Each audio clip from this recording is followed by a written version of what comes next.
Bismillahirrahmanirrahim. Alhamdulillahirabbil alamin. Allahumma shalli wa sallim ala sayyidina Muhammadin wa ala alihi wa sahbihi ajmain. Amma ba'd. Alhamdulillah. Segala puji bagi Allah Subhanahu wa taala. Salawat beserta salam kita hadiahkan kepada Nabi besar Muhammad sallallahu alaihi wasallam, karena berkat dari perjuangan beliau kita bisa mengetahui mana yang hak dan juga mana yang batil, sehingga kita juga bisa mengetahui di dalam amal yang diterima oleh Allah Subhanahu wa taala, dan juga bisa mengetahui setiap amal yang ditolak oleh Allah Subhanahu wa taala. Kemarin sudah menjelaskan tentang keutamaan di dalam sholat sunnah, yaitu adalah sholat witir dan juga adalah sholat duha. Dan sekarang memasuki kepada sholat bainal maghrib wal isya, yaitu adalah menjelaskan tentang keutamaan sholat antara maghrib dan juga antara isya, yaitu antara maghrib dan isya. Wa min dzalika salatu bainal maghrib wal isya wa aktsaruha 20 raka'atan wa awsatuha 6 raka'at. Qala Rasul sallallahu alaihi wasallam, man shalla bainal isyain 20 raka'atan buniyallahu lahu baitan fil jannah.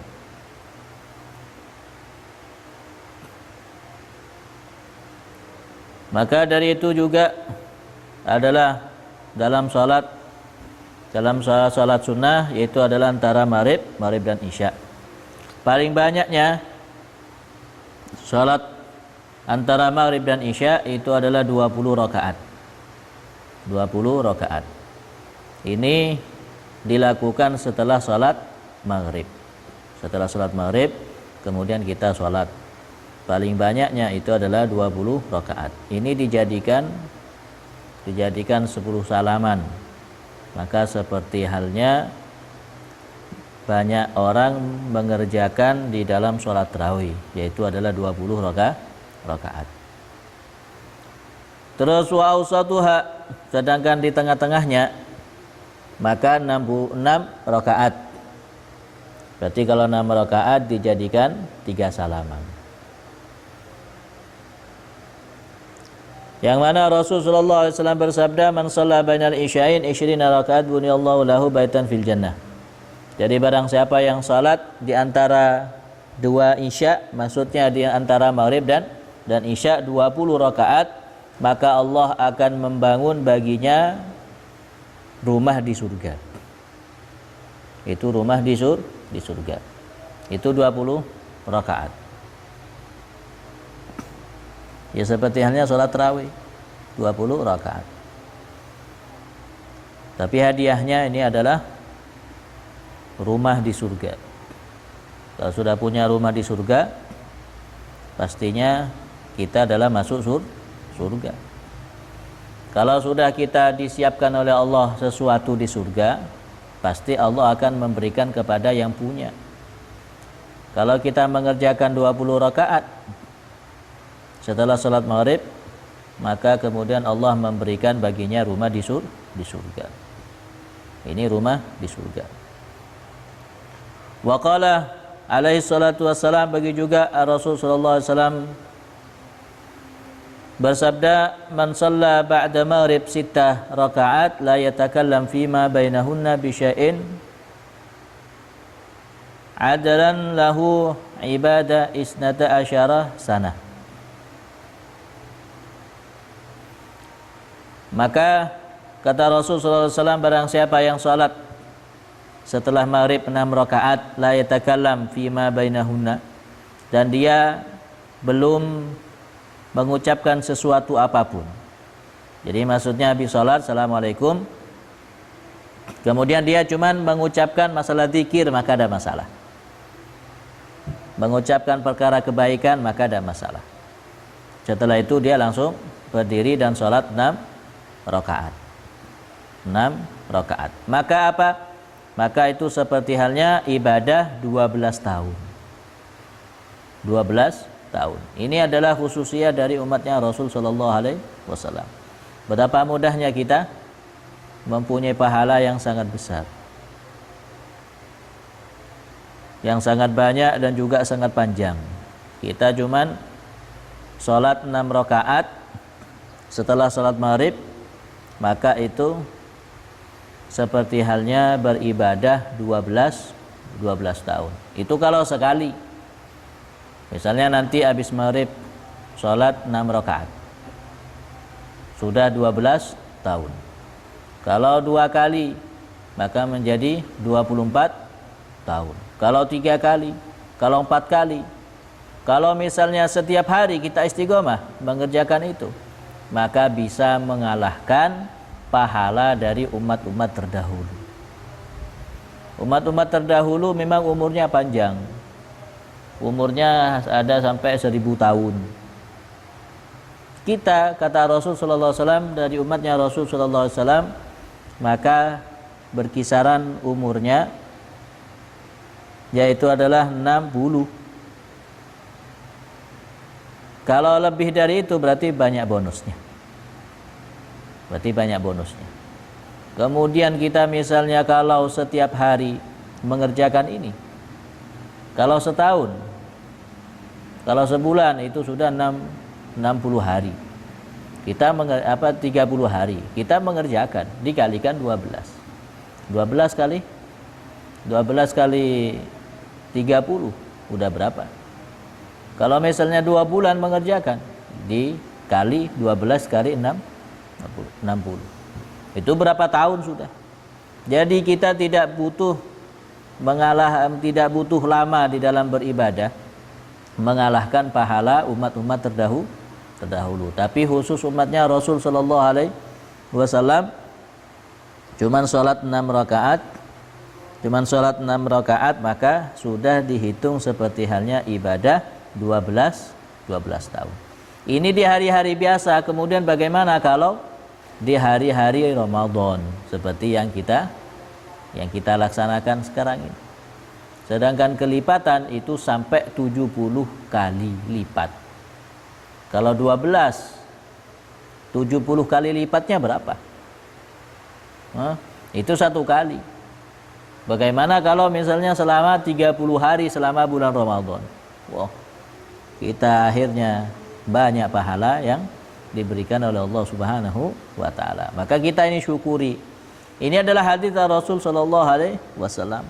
Ini bukan perkataannya ulama, ini bukan perkataannya orang-orang biasa, tapi ini adalah ucapan Rasul sallallahu alaihi wasallam.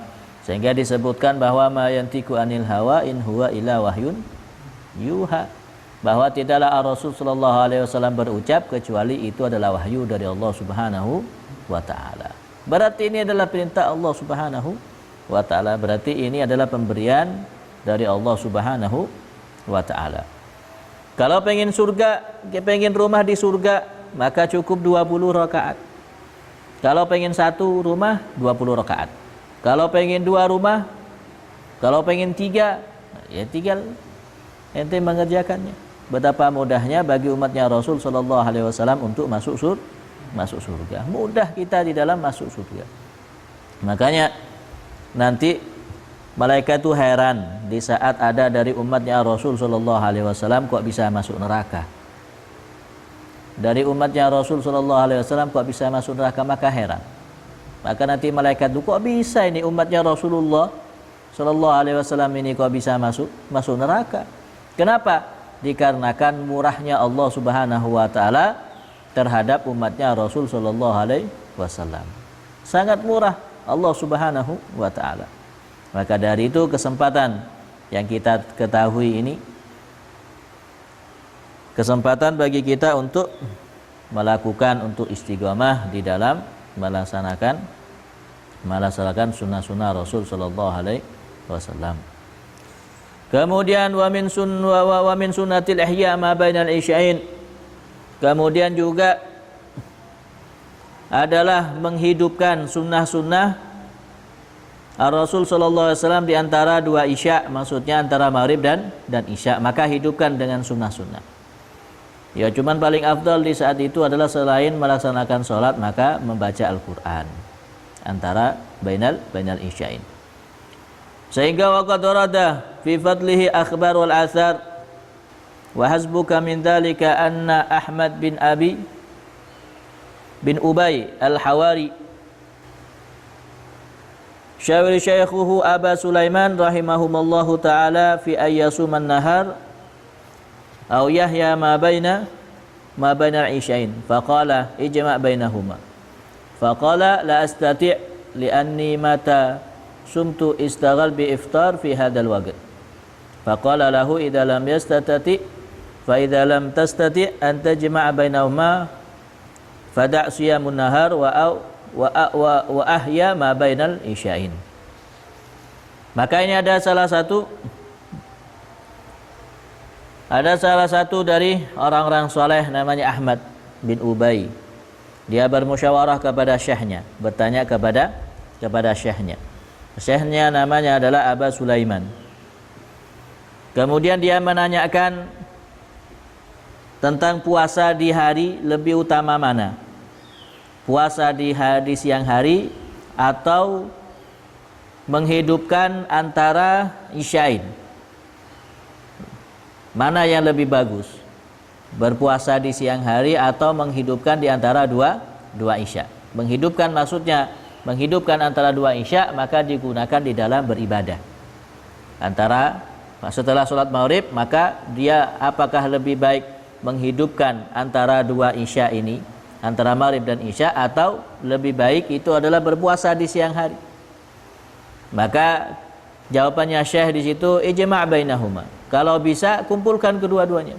Maksudnya di siang hari dia puasa, kemudian di setelah maghribnya dia menghidupkan dalam ibadah sampai isya. Kemudian dia mengatakan faqala la astati. Kalau seperti itu saya tidak mampu. Kalau misalnya kalau siangnya dia puasa, kemudian malamnya dia menghidupkan. Kenapa? Dikarenakan kalau misalnya saya puasa, maka akan sibuk di dalam untuk buka puasa. Kalau misalnya puasa siangnya, maka akan sibuk di dalam buka puasa, sehingga tidak nuntuti di dalam untuk menghidupkan antara dua isya, dikarenakan sibuknya di dalam buka puasa. Maka kemudian syekhnya tadi mengatakan faqala lahu idza lam tastati an tajma bainahuma fada' siyamun nahar. Kalau seperti itu, kalau ente misalnya tidak mampu untuk mengumpulkan antara duanya ini, maka tinggalkan puasa dan hidupkan waktu di antara dua isya, yaitu antara maghrib dan isya. Maka itu kalau misalnya karena pentingnya di dalam menghidupkan waktu antara dua isya, antara maghrib dan isya. Karena waktu-waktu itu adalah waktu-waktu mustajabah. Karena waktu-waktu itu adalah waktu yang sangat dijaga oleh Rasul sallallahu alaihi wasallam, bagi juga oleh sahabatnya, bagi juga para orang-orang yang saleh. Selalu menjaga, yaitu antara maghrib dan isya. Ada beberapa hal kebiasaan orang-orang saleh yang selalu menjaga waktu-waktu itu. Jadi antaranya adalah bainal isya'in, antara maghrib dan isya. Maka usahakan kalau antara maghrib dan isya ini jangan disibukkan dengan yang lain, terutama dalam urusan dunia. Maka orang-orang soleh kalau walaupun dia berada di dalam bisnis, akan tetapi di saat urusan di dalam bainal maghrib dan isya, maka dia tidak menerimanya. Tidak menerima di dalam urusan dunia. Jadi mereka lebih menghidupkan, memanfaatkan waktu-waktu itu di antara maghrib dan isya. Dan juga yang sangat menjaga di situ adalah antara subuh sampai isyraq. Maka orang-orang soleh di situ selalu menjaga. Jadi waktunya ini memang diuntukkan beribadah kepada Allah Subhanahu wa taala. Qalat Aisyah radhiyallahu anha, ma dakhala Rasul sallallahu alaihi wasallam baiti ba'da al-isya al-akhir illa shalla arba'a aw sittah. Maka dalam riwayat juga disebutkan oleh Syaikhah Aisyah Sesungguhnya Rasul sallallahu alaihi wasallam tidaklah masuk kepada rumahnya setelah Isya akhir kecuali salat 4 rakaat atau 6 rakaat. Makanya kalau setelah salat Maghrib, maka usahakan salat 4 rakaat atau 6 rakaat. Wa qala alaihi wasallam, bagi juga sabda Rasul sallallahu alaihi wasallam, 4 rakaatan ba'dal Isya kamislihinna min lailatul qadar. Maka seperti hanya Lailatul Qadar. Maka kemudian berkata Rasulullah SAW, salat 4 rakaat setelah Isya. Salat 4 rakaat setelah Isya. Maka seperti halnya dia mendapatkan pahala min Lailatul Qadar. Adalah Lailatul Qadar. Sedangkan Lailatul Qadar ini adalah ada di dalam bulan puasa, yang mana Allah Subhanahu wa taala menjanjikan di dalam Lailatul Qadar bahwa Rasul sallallahu alaihi bahwa Allah Subhanahu wa taala berfirman, inna anzalnahu fi lailatul qadar. Inna anzalnahu fi lailatul qadar wa ma adraka ma lailatul qadar. Lailatul qadari khairum min alfi syahr. Maka lebih baik daripada 1000 bulan. Kalau 1000 bulan berapa? 1000 bulan bisa 3 tahun lebih. 3 tahun lebih. Itu kalau mendapatkan 1 kali. Kalau mendapatkan 2 kali, maka dalam salat tarawih itu aja. Salat tarawih itu untuk dijaga. Selalulah salat tarawih, karena orang yang mempertahankan, yang istiqamah di dalam salat tarawih selama bulan Ramadan, maka orang itu akan digampangkan untuk bertemu Lailatul Qadar. Kalau orang itu enteng di dalam tarawihnya, maka orang itu kesulitan untuk mendapatkan Lailatul Qadar. Walaupun dia tidak pernah tidur malam, misalnya, maka sholat tarawih ini adalah harus diistiqomahkan. Walaupun dengan keadaan apapun, selagi tidak mempunyai udzur yang syar'i, yang udzur dengan secara syariat, maka laksanakan sholat tarawih. Ini di dalam sholat untuk menjaga. Jadi intinya tadi adalah oleh Rasul sallallahu alaihi wasallam untuk menghidupkan di antara bainal isya'in, yaitu adalah antara maghrib dan isya. Jadi paling sedikitnya yaitu adalah 4 rakaat atau 6 rakaat, paling banyaknya itu adalah 20 rakaat. Walaika, dan juga begitu juga bi salatul lail faqad qala alaihi wasallam, begitu juga itu adalah dalam salat malam. Sebagian sunnah juga adalah salat malam, yaitu afdalus shalah ba'dal maktubah salatul lail. Maka kata Rasul sallallahu alaihi wasallam, paling utamanya salat setelah salat maktubah, setelah salat 5 waktu itu, salat fardu, maka adalah salat malam. Salat di malam hari. Memang berat. Ya, salat malam itu adalah berat. Kenapa? Ya karena keutamanya juga besar. Salat fardu itu keutamanya besar, tidak ada yang bisa membandingi pahalanya salat fardu, maka tidak ada. Karena salat fardu ini adalah sebuah kunci untuk mendapatkan keutamaan yang lain, maka dari salat fardu. Kalau salat fardunya sudah dipenuhi, maka salat sunnahnya akan mendapatkan pahala besar. Apabila dia tidak sholat fardu tapi tidak sholat sunnah, tapi dia tidak pernah sholat fardu kemudian dia sholat sunnah, maka tidak mendapatkan apa-apa. Maka sholat fardu akan menjadi perhatian utama. Bagi juga Rasulullah SAW bersabda, fadlu salatul lail ala salatul nahar ka fadli sadaqasir alaniyah. Bahwa keutamaan sholat malam terhadap sholat siang itu seperti keutamaannya sedekah dengan secara sembunyi terhadap sedekah dengan secara terang-terangan.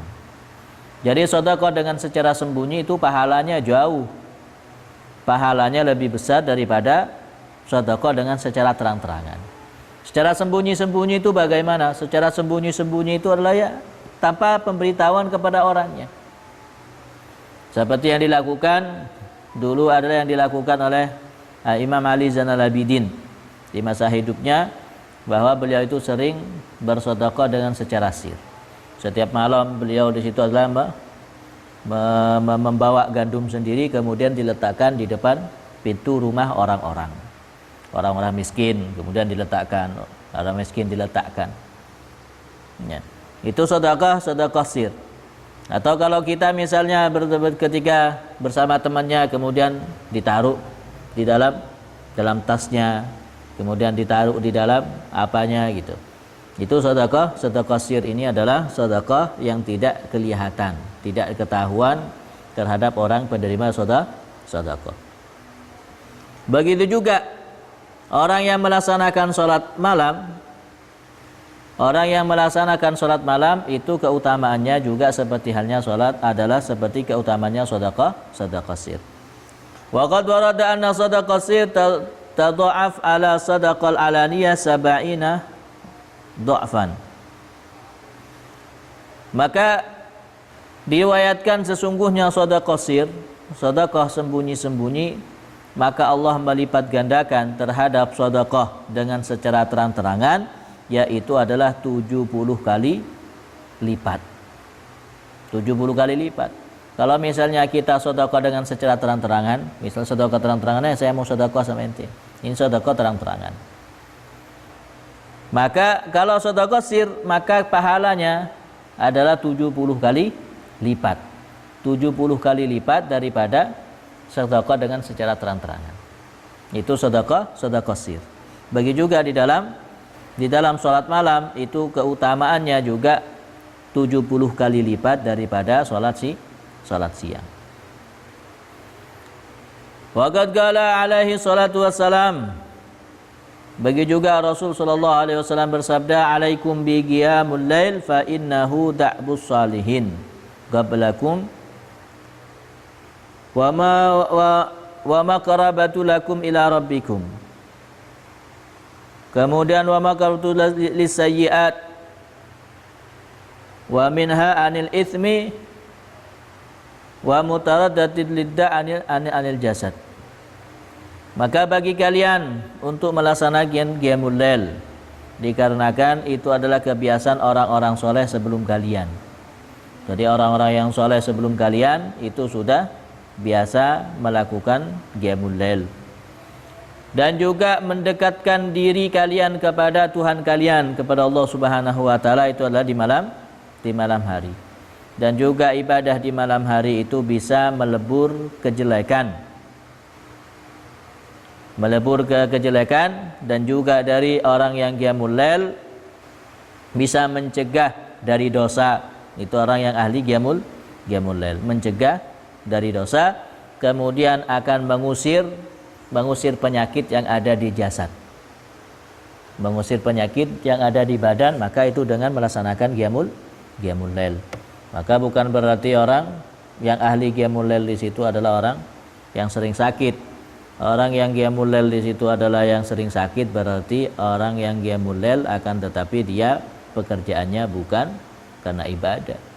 Kalau qiyamul lailnya di situ adalah cuman dibuat untuk main-main, ya, malam hari cuma dibuat main-main, sehingga akhirnya bukan nambah kesehatan kepada badan, justru akan menambah sakit. Kalau misalnya kita dibuat untuk di dalam ibadah, maka akan baik.